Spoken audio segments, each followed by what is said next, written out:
A stunt that turned tragic on the sets of a Kannada film, Masti Gudi, yesterday has shaken the whole Kannada industry. Even as NDRF teams continue their search operations in the area, they say that there is very little hope left now.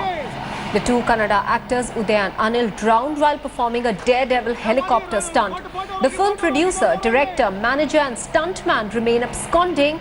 The director has been booked with negligence and the stuntman and others are at large. As the team continues to receive flack for shooting the stunt, which amounted to flouting of norms, an FIR has been filed against the film crew for shooting at a restricted area. The crew has been booked for not wearing harnesses, no permission to shoot at the lake and intent of murder. 36 years ago, a Malayalam lead industry actor, Jayan, too lost his life while performing a similar stunt for a movie. I think I just say only one thing to all the technicians: don't play with anybody's life. And you will also ensure that in your film shooting? 100%, because I'm always very careful about that. I think none of my films, I take very proper care. Yes. Because I just give respect to everybody's life. Yes. He might be any small actor. Actor is an actor, that's all. Everybody has got life and everybody's blood is there for them. Yes. So that one is very bad. In this shot, from I think 50, more than 40 feet, they jumped from a copter. When they jump, no, right side, left side, within 50 feet, they should keep boats. Okay. 2 to 4 boats. This side 2 boats, that side 2 boats. There was only one boat some far away, 100 It is meters. very far. I saw a visual. That is very far. I think that boat is above 150 feet. How they swim and they will come reach? Correct. They can't reach. That's a violation. And they didn't wear any safeguards, nothing. They had just jumped bare chested. This is No, what we're talking but about. That is their get up. The pant and shoe only they wear. The six-pack fight this is, but they did not wear anything on top. Actually, we are using a deep diving camera also, which is used by deep divers, and we have a communication set attached with the deep diving equipment. Okay. That's why we looked at what is happening on beneath the water. We are unable to trace out where that victims fall. Actually, that actor told us that he fell near that 3 stones. Actually, we are conducting a search on that places, nearly 30 meters around. All right, let's now try and understand what the lapses were as far as this stunt was concerned, which has seen 2 precious lives being lost. There was no safety harness on the stuntmen. This is the biggest lapse that anybody could have committed when a stunt of this nature is being carried out. There was no permission to jump into the water. This was a loophole, a flouting of norms, for which again the director and the producer of the film are being, the police is looking for them. The lapse, another lapse that we can point out here is that as is being said by the crew, that there was engine failure in the standby boat, which was meant to actually get these 2 stuntmen on the boat. There was a failure of the motor there. The stuntmen couldn't swim in deep water, and despite that, they were being asked to conduct a stunt of this nature where they had to fall free into the water. There was no permission that was taken by the crew for conducting the stunt on a lake, and the ambulance and rescue team again were not on standby. This is an SOP when any stunt of this nature is being carried out. Rohini Swami is now joining us with the very latest. Rohini, you've got us some very crucial voices there, and it's absolutely shocking to learn that not just these 2 men who have lost their lives, they did not know how to swim and they were asked to carry out the stunt, but the fact that there was no standby boat for them, this is terribly shocking.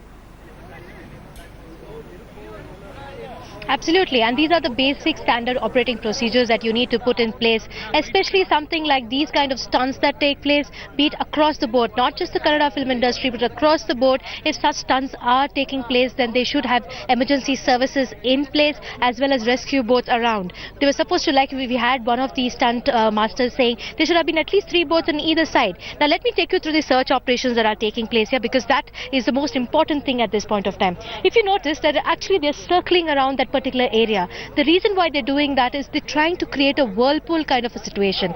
The reason why the water is very brackish, it's quite dark, and especially when the NDRF team that is scoring the place are finding it extremely difficult to actually dive and look, because the visibility is just about 5 meters. The depth is not too much, it's around just 25 meters. But with the help of the CCTV cameras that they're using, they're not being able to see more than around 5 meters.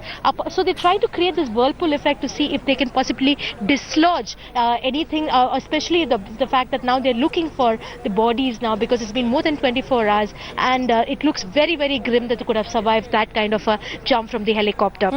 We've talked about the violations already, Maha, and what exactly happened. But apart from that, we've also heard some very important voices from the Kannada film industry saying they're quite ashamed with what has happened. But a fact that there was a helicopter hovering there, they jump. 3 people jump. One is the lead actor and 2 other supporting actors. But the lead actor has a harness on him. He has a safety jacket on himself, and that is why he's able to float. The 2 others have gone on camera just before that shoot saying that they hardly know to swim. They've never swam in such kind of deep waters, yet they go ahead and do that. So the question is, why did the stuntmaster allow that? Why did the producer and director allow that? Especially when they know that their co-actors do not know how to swim. Now these are the things that the police are going to be looking into and investigating. They have filed a case of 304, which amounts to murder now. It's a very, very serious charge, and that's why we're finding the producer, director and the stunt person going absconding.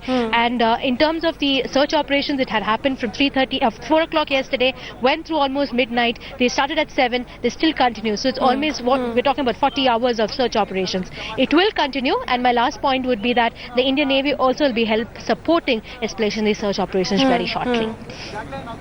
So shameful there, Rohini, as you're pointing out, that there was a harness around the lead actor, but for these 2 people who were carrying out this stunt, such a difficult one at that, who did not know how to swim, they had pointed it out, and yet they were given no sort of safety and security guard around them once the stunt was over. Rohini, I also want to know from you, what is the police saying about being able to get all those people on the run at the moment, the director, the producer, because these are the people who not just flouted norms, but their negligence has resulted in 2 people drowning.